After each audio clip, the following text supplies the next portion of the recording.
Star জলসায় জনপ্রিয় ধারাবাহিক দুই শালিক। এই ধারাবাহিকের গল্প বাকি ধারাবাহিকের থেকে খুবই আলাদা। মাত্র কয়েক সপ্তাহের মধ্যে এই ধারাবাহিকটি দর্শকদের মনে বেশ জায়গা করে নিয়েছে। এই ধারাবাহিকটিকে বিকেল 5:30 স্লটে দেখানো হওয়াতে প্রথমে দর্শকদের খুবই মন খারাপ হয়েছিল, কিন্তু ধীরে ধীরে দর্শকেরা তা মানিয়ে নিয়েছে।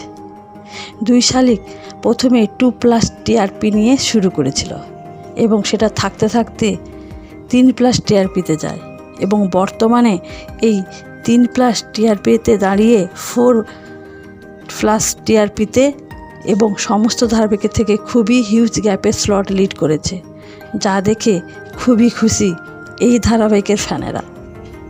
তো দুই শালিক প্রথমবারের জন্য তার সর্বোচ্চ টিআরপিতে পৌঁছানোয় আপনারা কতটা এক্সাইট তা কমেন্ট করে অবশ্যই জানাবেন।